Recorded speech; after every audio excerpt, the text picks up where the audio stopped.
Good afternoon, everybody. Welcome back from lunch. We're going to get the afternoon session started. Please come on, filter in. I'm David Verrill. I'm the Executive Director of the MIT Initiative on the Digital Economy. And our first session of the afternoon is on inclusive work, ensuring prosperity in the digital age. This topic has been teed up, I think, by a few other of the sessions earlier in the day. This particular panel will focus on business models and innovations that are enabling greater inclusion and figuring out who's responsible for ensuring that prosperity is shared more widely. Our moderator today is our own Devin Cook. She's the executive producer of the MIT IDE's Inclusive Innovation Challenge. Maria Flynn, the president and CEO of Jobs of the Future. Gustavo Perini, president and founder of Greatest Management Consultants and proud fellow classmate of Sloan 87. Rodney Sampson, executive chair and CEO of Opportunity Hub, and Anjali Sastry of MIT, the Legatum Center, and Harvard Medical School. Devin, please bring your panel up.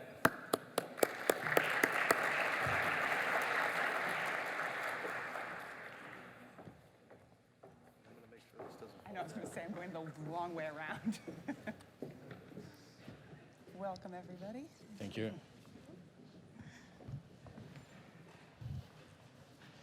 All right, welcome back from lunch, everyone. Hopefully there will be no food coma setting in. We'll keep this pretty interesting and lively, I expect. And as David mentioned, I lead our Inclusive Innovation Challenge for the IDE. And so you may notice that inclusion, inclusive work, this is something that we think a lot about at the Initiative on the Digital Economy. But it came to my attention over the course of the couple years we've been running this challenge, as well as in particular speaking with Rodney as we were preparing for this panel, that inclusion has definitely become a bit of a buzzword, if we are honest, and with our branding, and sort of a catch-all phrase that you feel good about, but what does it really mean? And so I wanted to start off today by talking a little bit about who are the people that we're ensuring are included in the digital economy as we move ahead. We put a more human face on this problem that has sort of been underpinned, as we've been talking today, by technology, but at the end of the day, this isn't necessarily a tech problem. This is a human problem we all need to solve. So I'd love to start with you, Rodney, so if you can tell us more about the people that you want to make sure are not left behind as the economy races ahead, particularly in the context of your work. Absolutely. I think to provide some context, you're right. Innovation has become a buzzword and more so a hashtag these days. You drop it in a tweet, it's like, okay, I'm good. I'm cool. I'm inclusive. I put it in my post, right? And I mean, I think a part of that is because just if I look at this from an American context or even globally, we've become so politically correct where everyone wants to be colorblind, rather than colorblind. So when you're colorblind, you don't see people of color. You see them, you just don't want to act like you see them, right? So I think when we have like a non-gender, non-color, non-political context or conversational protocol, it prevents us from having an authentic conversation for what literally is right in front of us. Right, many words times. matter, yeah.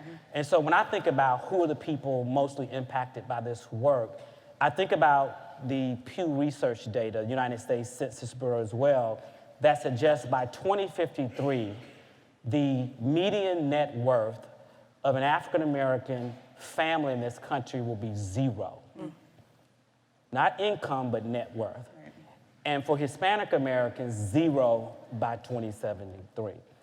And if that's the median net worth, how does that impact every construct of our society? And so for the work we do, we want to start with how does the future of work and all of these technologies that are leading towards the fourth industrial revolution, how does that impact people that already have a low medium net worth and will have a lower one if we're not intentional about working with them and bringing them into this ecosystem? Right, absolutely. And you brought up the American context, which is unique in many ways, but of course there's other global issues, as you pointed out, that start to sort of transcend those boundaries. I know we have both Gustavo and Anjali, who you both work in more emerging markets context. Can you put a bit more emphasis on any differences in the people that we're worried about in the emerging market context? Good. There's a huge difference. I will give you the perspective of Latin America. I live in Brazil, so it's a different perspective from what we are talking about. America is going through an all-time low unemployment rate. In Brazil and Argentina, we are going through an all-time high unemployment rate. So this comes, all these technologies, in particular automation, come to complicate the things even more. So the idea for me is how we had to tackle the problem is, rather than talking about inclusion, we had to talk more seriously about not excluding people, meaning preempting the problem. We are trying to cure a problem that we created. I will paraphrase some of the things I heard before. Eric said transformation takes time, and I will add to that phrase, and a lot of management effort to maximize the positive results and minimize the damaging effects. And technology has a lot of damaging effects, we know, we are hearing here, a lot of these damaging effects. But if I will quote again two other people of MIT. One is Daniela Russ, that says, we cannot push technology forward and hope for the best. The laissez-faire attitude is not helping society. And then I will quote Rafael Reif, the president of MIT, saying, one of today's greatest challenges is to help society navigate the unintended impact of technology itself. So, as we work together to conjure new ideas, to invent new products, to design new ways to manufacture them, and to devise new ways to use them, I hope, this was a charge to the graduating students, I hope you will consider their impact on all society right from the start. I think one of the biggest problems we have is that we are producing technologies all over and just pushing, as Daniela said, pushing to the market and hoping for the best. Right, technology I think for there has to be technology's sake. something conscious from the people who develop how to minimize that impact. And continue with that. 200 years ago, you could build a factory. Through the chimneys, you can throw to the air whatever you wanted. You could throw to the river all the waste. 200 years ago, nobody said anything. Right after, people realized that the environment was getting all rotten, and society as a whole was losing. A word appeared called environment. If we make a parallel, today you cannot do that. Before putting a factory to run, you need a lot of approvals.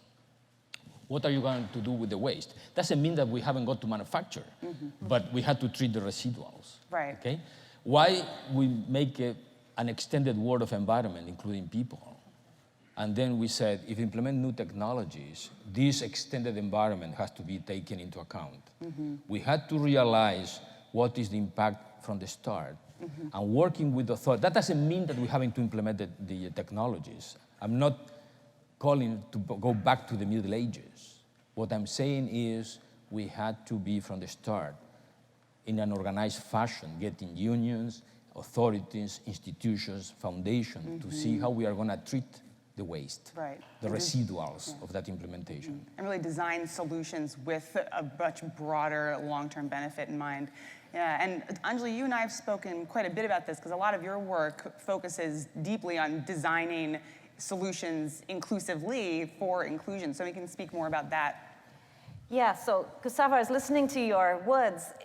The systems view is near and dear to us here at MIT, right? We think a lot about unintended consequences, about connecting ideas, impacts, doing scenario models, doing what-if analyses. These are all part of our toolkit.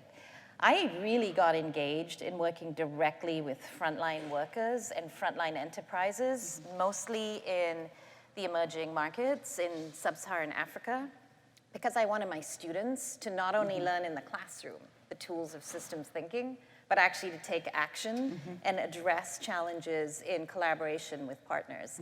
And I've learned things that I think you know already, but they really came to the fore. When we first started, a lot of our work was, we're gonna bring MIT to people who need it, and we very quickly learned the watchword is how do we design collaborative solutions working with instead of 4 or 2, our partners. And we learned we could work in a public clinic in Cape Town and learn that there's a nurse who runs, 1,000 patients a day through her clinic, who is a natural, skilled engineer of queues. She's actually a queuing theory expert. She's just never been told that. Didn't really know it. Yeah, right. So part of what we've been doing is also finding these natural talents and helping people realize there's a discipline here, there's a field. You're actually already practicing it, but come to MIT, go to OCW, take a course. You actually have these skills and you have the data. Let's work together to figure out how to gather it more effectively, to display it, to share it,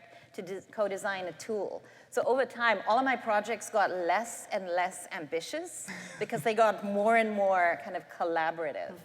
And I think there's a big thread here of co-creation, not just of sort of coming up with solutions on the fly by hackathons or whatever, but actually bringing people into the disciplines that we've helped to build here at MIT.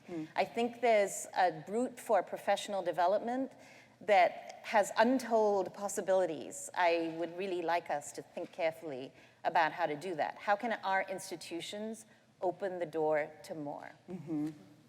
I have much more to say, but and that's a great question, because actually I think that's a key question around ecosystem building, and there are many different stakeholders in the room today, whether we're from academia, corporate, nonprofit, investor. So these are so many different types of stakeholders that need to work together. And Maria, you do a lot of work sort of with ecosystem building to try and drive solutions. So how do we do that? How do we ensure that stakeholders can work more effectively together on these solutions? Yeah, absolutely. So Jobs for the Future, we are a national nonprofit that works in 42 states around the country, and we have been kind of about the future of work for 35 years. So we were a little ahead of our time with our name, perhaps. Before the future even was upon us, you were on it. That's right.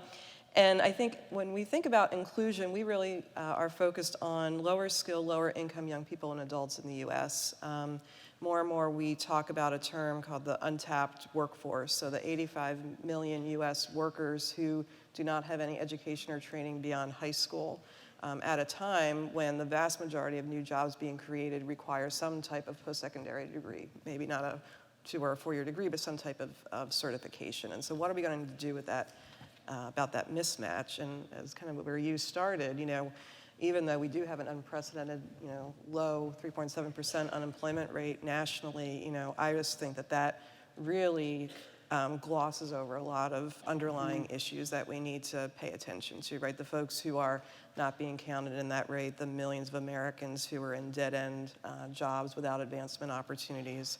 And as the future of work, becomes the present of work, and as the changes to the labor market come faster and faster, how do we ensure that those folks are not being further left behind as the labor market moves ahead? So in terms of, I think ecosystems are the solution here. I think it's challenging, but really looking at regional economies, how do you get your K-12 school districts, your community colleges, your workforce boards, your community-based organizations, your employers to work together to align their public and private resources to really be looking, kind of lifting their gaze and looking ahead, which I think we need to do an awful lot more of among those system players.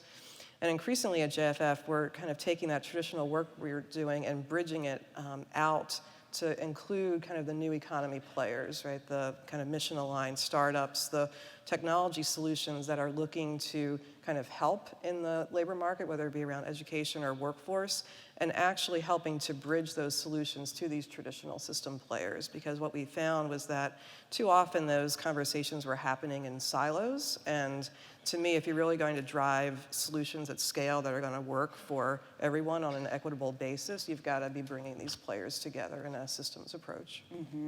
And Rod, you may have things to add, since with Opportunity Hub, like Hub being a very key piece of building this ecosystem, having a center of gravity. What have you seen work in your experience down in Atlanta? Well, one is we frame the narrative of this work not around a handout or simply philanthropy. We productize it as a business model with unit economics that industry, particularly the world I come from, like the high growth, tech startup and venture world, understands. And so when you first make the case for authentic diversity, inclusion, and equity in terms of your core teams, I think it was the McKinsey study that showed that when there are women on a decision-making team around a product or any type of financial decision, the economic output is 15% higher. And then when you add ethnic minorities, people of color, African American, Hispanic, immigrants, et cetera, it's 35% more. So what that tells me as an investor is if I can find a woman that has an ethnic background, then maybe I can get a 45%. You know, we're all Simple playing math, with numbers, but the point is we shaped it into a business conversation versus simply, it is social impact, but it has a return. So when you talk to companies that are looking to hire new talent, whether it's opportunity youth or undertapped youth per se, well, we know there are bright students coming out of top universities. Let's take a computer scientist, right? You go for 4 years, you get a computer science degree, and many times, unless you've been learning the code or program on the side, you are not skilled in the industry language, a modern day industry language. And so when you go to the company is reinvesting to train you and spending more money to get you up to speed. Imagine if they took that same money and we went to opportunity youth or went to students at historically black colleges and universities or students that won't make it to schools of higher learning, and we invested that money or a fraction of that in training them before we've even hired them. And so I think if we frame it in terms of the unit economics and then approach it as an ecosystem that everyone has to be a stakeholder, and if not, what we end up with are nice pilot programs with big press releases and nothing that is sustainable and scalable. And so our approach has been, at least hyper-locally in Atlanta, and now as we expand, is to build that ecosystem that's built around the unit economics of outcome so that people can get measurable results rather than just impressions on social media. Right, and it's language everyone can understand, and that is hard and fast numbers that are much harder to argue with, absolutely.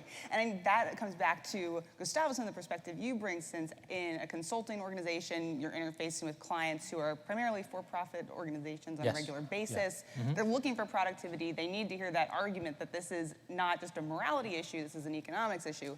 So are you hearing that come up with your clients? They don't care yet. How do we make them care? Not at all. That conversation didn't even start. That conversation is not going on. The companies just push technology and the waste, the people unemployed go to the market, that's it. Who takes care of that? Nobody knows. Sometimes for a limited period of time, unemployment insurance.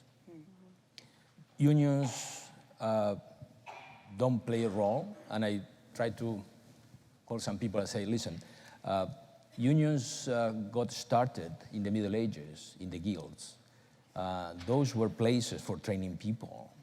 Maybe unions had to go back to origin, recreate, reinvent, or go back, go to the past, and capture that essence, that is, get your people, the birds of your same feather, and retrain them to get them in the market. That conversation is not going on. The conversation with institutions, let's call them universities, foundations, that is not going on over there. There are other topics that are in the agenda. Those topics are not even part of the agenda. Nobody talks about them, and that's the sad part. The sad part, maybe the sad part, and maybe some part of the hope, because we have done nothing. So if we start doing something, maybe we're going to get a lot of things. Right, and how do we do that, right? So People to sit up and pay attention. Nobody pay attention to. So if we start paying attention and do something, maybe, and we had elections a few weeks ago, in Brazil. Maybe with the new authorities, with new vision, maybe we are going to have a different attitude. But so far, that was not part of the conversation. Right. And that's the hope. Meaning, the things are bad, but we didn't do anything. If we do something, maybe we are going to start seeing something. Right, and hopefully starting to create more of a sense of urgency, since this is an issue that is clearly didn't happen overnight. It's been bubbling over time, but by nature of the people in the room, that we're seeing even more people, I think, than last year, realizing that more people are aware of this as a central challenge posed in our society. But how do we create a sense of urgency around creating solutions, getting organizations that are more corporate to care? The thing is, there is this, everybody remembers Adam Smith, okay? The invisible hand. That's sort of the way people think. People think that there's going to be invisible hand that is going to solve the problem. The problem is going to solve by itself. And the problem is not getting solved by itself. It's the collaborative environment that you were talking about. Unless different people from different extractions come together and work in a collaborative manner, this is not going to be solved. This is going to get worse. Right. And to that point, sort of turning to the big important question of solutions, and what are some of the solutions that you're seeing work, whether tech-driven or more people-driven? Maria, I know that you were doing great work with the JFF labs, driving innovation there. Sure. Yeah, so actually today we announced our first acceleration cohort in JFF Labs. And so we specifically put a call out for startups who are working in the work-based learning space. So at JFF, we feel that work-based learning is a critical component of education, both for students who are still in school as well as incumbent workers looking to advance. And so one of the it's a challenging concept to scale. And so we really wanted to see, with funding from Walmart, how do we look at technology as a scale vehicle for high-quality work-based learning? So we put out a call for companies. We had over 64 startups apply, which I thought was amazing. So I think it was just a show of the demand in this area. We announced for today, Catalyte, Launchpath, Nepris, and Real World Scholars are going to be part of our first cohort.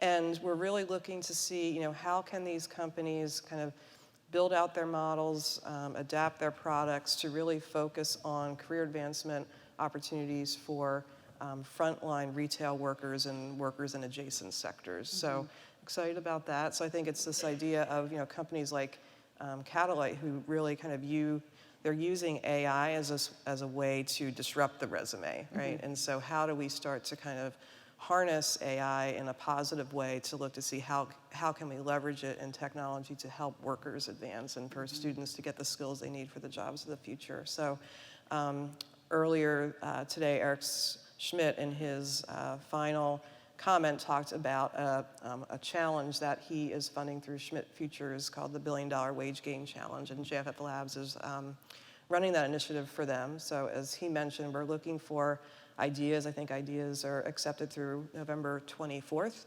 So ideas that could be technology-based or not, they could be from organized labor, from employers, from anywhere. Ideas that will help raise an individual worker's wage by $10,000 a year. So 100,000 workers, $10,000 a year equaling $1 billion.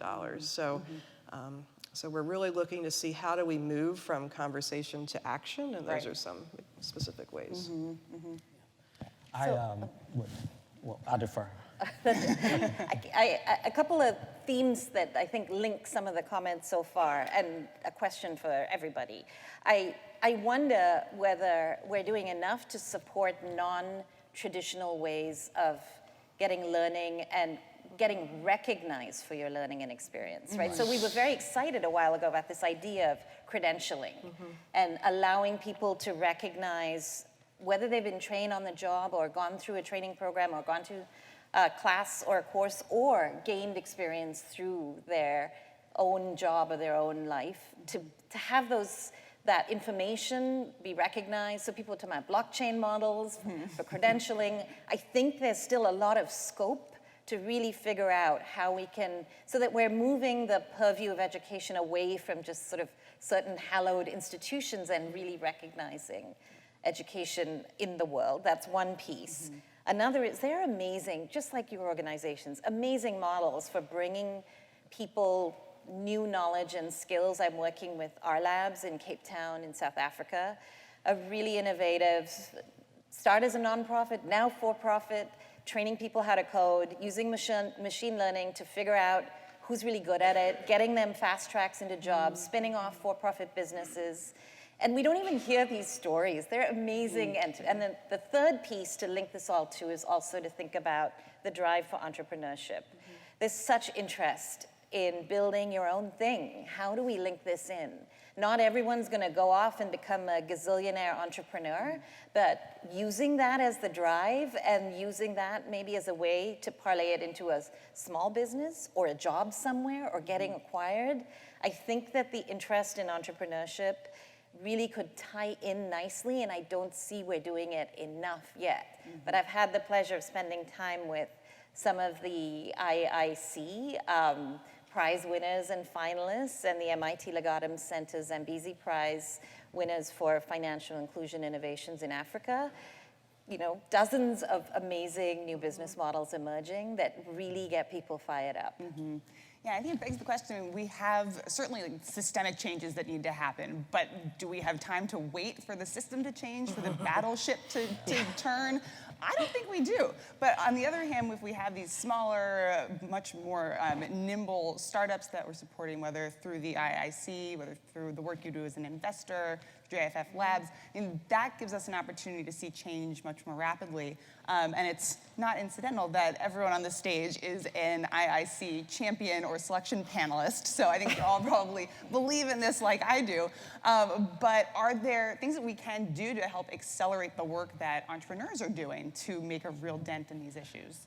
I'd like to comment, you know, when you look at just this convening, so if you look at just the brand equity of an MIT and your ability to convene literally the stakeholders or a well-respected segment of the stakeholders, whether it's the academia, whether it's the actual technologists themselves, the investors, the startups, et cetera. They are represented here in the companies and everything that supports that ecosystem.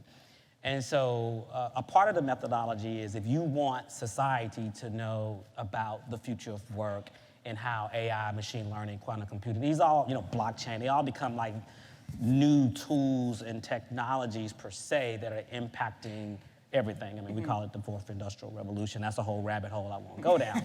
So, but if you look at just from a process perspective, one, I don't think there's enough early exposure happening just amongst the general populace in terms of what's happening in media, what's going forth, in terms of like what is the future of work and what are these technologies and what are the skills of the future. So at OHUB, we look at it kind of in four constructs: early exposure, and we partner with the culture. We just finished a 6-city tour with Jay-Z's engineer and DJ. His name is Young Guru. And we followed the On the Run tour. So I have a new respect for artists because I could barely keep up. But we basically leveraged the culture to go into cities and have conversations about the future of work and what those skills were. And then we went to a coding boot camp that put up $1 million in scholarships. It's already gone, but it happens so fast, Which right? it did, yeah. So we didn't just talk about something, we had a solution for people there to take advantage of. So early exposure needs to be explored on how do we leverage media platforms to get out of our bubbles. Like I have one ear here, but I keep an ear to the culture in terms of what they respond to. The second thing is, you've piqued my interest, now what do I do? Education and training and skills development is incredibly key. And we know that all of those people will not matriculate to a four-year institution, but some may go to technical schools, some may go to coding boot camps, some may go to online programs. And the ability for our respected institutions to authenticate, credential, and badge some of those alternative programs also could help accelerate people into this. And so once you have the exposure, then you have the skills. And we already have programs, you know, in this. We have HBCU at South by Southwest. We have OHUB at campus. On the training side, we have our Code Start and our Code Path programs. We're now introducing a technical sales program. Everyone in tech doesn't have to be technical. We need salespeople, we need marketing, we need ops, we need finance. But the next thing is access.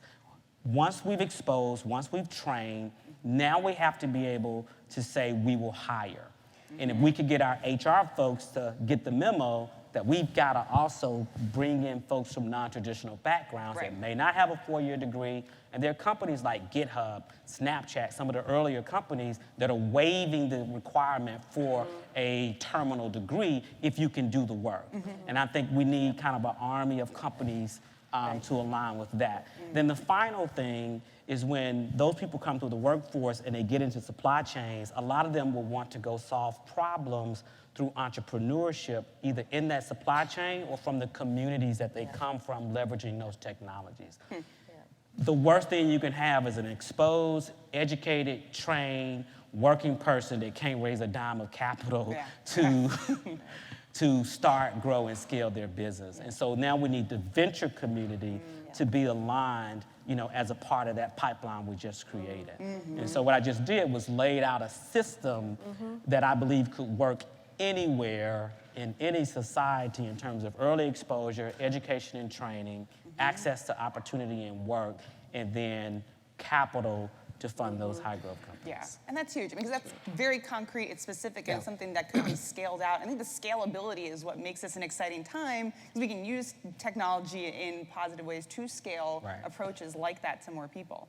And you know, technology in some ways is becoming the whipping boy because we're seeing these scary things and it's almost getting scapegoated. But we're also seeing tech as this huge opportunity for inclusion. So finding more ways to leverage that as a tool becomes key. Are you seeing different, really innovative uses of tech to, whether it's implement different processes like that, or to just get more people engaged? I mean, real quickly, I invested in a company out of Canada that I discovered at 43 North in Buffalo. I was a judge there, and it's called Plum. And they're using basically AI technology to productize about 15 years of research around social and emotional intelligence and how that fits into hiring processes. One of the things that happens in the hiring process is people haven't gotten the memo to leave their biases at home. So they bring their biases to work, either intentionally or non-intentional. And so, but what if there was a layer of technology that you want, you know, if you see someone didn't go to a particular school, you don't automatically push their resume to the side. But they're matched based upon skills and whether or not they will add value to the organization before you know their name, before you see their picture per se, before you see their school. And so we've seen tech companies like Plum is doing that. And there's this whole ecosystem. The Kapoors, Mitch and Frida out Kapoor Capital even convened tech companies that were trying to solve bias, which is it's a $16 billion a year problem with women and people of color coming into the workforce and leaving the workforce because of hostile work environments, and companies having to pay out packages and then pay staffing firms to bring them in. So if you hack that, there's an ecosystem. Right, absolutely. And that's in a very formal economy system or a formal job context. And is absolutely incredibly important, and finding other ways to then use tech in the informal sectors, which are much more prevalent perhaps in the emerging markets, like we heard from Tina George earlier today. And from your perspectives in whether Latin America, Africa, are there things that you're seeing in the informal economy that are enabling people to be more engaged, have better work opportunities? Yeah, we ran the IIC in Latin America, right? And right afterwards, 2 months after, we ran the 100K, the first time we took the 100K to Latin America. And just to get an idea, in the Latin American IIC, we got 800 registered people, and nearly 400 submitted ideas. And there were many, many ideas for inclusion of people, really excellent ideas. Some of them are going to be tonight being seen in the final, right? And the 100K, same thing. It was based in Buenos Aires. We got around the same figures, around 800 registered startups, around 400 submitted. And again, lots of ideas related to inclusion of people. So I'm supporting those initiatives. I really believe in them. It's a semi-structured way, meaning it's not so massive, but we get effervescence in the economy. We get the people, talented people, to bring ideas to the table that will fill the emptiness left by the authorities. So we are covering things that other people should be doing, And these initiatives are excellent. I will continue supporting them. I really foster everybody here to enter in the sites and see the quality of the ideas. They're excellent. Very good, They're thanks. very inspiring. I feel like anyway, and like the part of the goal of many of the interventions that we are all engaged in is to inspire that next wave of entrepreneur or even corporate leaders, someone who now sees this as an issue and can do something about it. But we need to think about how do you provide the mentorship, the training, and the funding. Because it's easier to create a moment and have a competition or do a hackathon than to actually support the whole journey. So I really think we harness this moment, this excitement, but we need to keep doing that hard work of creating the 100K got it setup. right here. They have the first part is pitch, then they have that accelerate that goes over a period of 6 months, and then they have the launch. We have compacted that because we didn't have the first time in Buenos Aires, the opportunity to do that was the first time. But we had to accompany them the whole journey, otherwise we're gonna have a huge death rate. But what about all the non-winners? What about all the other people who didn't even get to the final? I mean, we're talking about inclusion, so I keep thinking about who's not there. I think about that a lot too, because I mean, just even in addition to this work here, the U.S. Department of Education just had a higher ed ecosystem challenge, looking at innovative tech solutions that were going to reinvent kind of education in 2030. The RSA over in the UK is doing the Future Work Awards. So like lots of curation of kind of ideas, and I do think it's kind of interesting to think about like, so now what can we really do at scale with these ideas and the folks who didn't win, and how do you kind of keep moving them along the path? So I think there's a huge opportunity there. The other thing we're doing is really, particularly in like the education and workforce tech space, there's so much kind of signal to noise problem. And so really working to kind of reduce that noise and to really be able to cultivate kind of what we feel are the best solutions that are inclusive and that are geared towards equity, and really then being able to bring them to the customer base, whether that's, kind of leading community colleges, corporations, or others, but using kind of our historic role as an intermediary organization to help kind of make those markets happen more easily. Well, I think collectively to that, to both of your points, I mean, yes, startups in this ecosystem, I don't know the exact numbers, but I believe are producing more than 50% of net new permanent jobs in this country. The challenge is not enough people know about it and not enough people are participating in it. And we have to be careful not to innovate from our bubbles and our silos. And we have to keep an ear to the ground and understand that if we can take the methodologies and the practices that created this high growth startup, fast paced, fail fast, get out of the way, ecosystem, and apply that, like just throw out an idea. If I want to reach 5 million kids, can we use AI to create a bot that just introduces them to cool uses of technology, and then we pair that up with like where they receive content today, or their cultural icons, or rappers, or sports athletes, or entertainers to help get distribution. Now we've taken technology to help solve one of those societal goals. Can we use AI, machine learning, to actually teach these skills? The time we have to wait for us to create more PhDs, and then PhDs that are women and PhDs that are color, those industries have gaps as well. But if I can create an AR, VR environment where the instructor can look however I want them, I mean, they could be purple with polka dots for all I care, if that resonates with me and that teaches me. So I think there are uses of the technology in terms of the K through 12 segment, the higher ed segment, the opportunity youth, which is the workforce segment, the reskill, incarcerate, all those different populations, this technology can help with. And we better figure it out, because that Northwestern study that showed that innovation density is a huge contributor to income segregation and poverty. So the work we're doing, we're all inspired by our brilliance and our product development and the companies we're building, but we're a huge contributor to a huge societal problem. We have time for a couple questions. If anyone wants to line up at the microphone, we'll get those in here. Oh, since you're right here with Mike, go right ahead. He ran down. Yeah, I like he was ready. So a great discussion. The question that I have is, you are talking about the supply side of it. How do you train, right?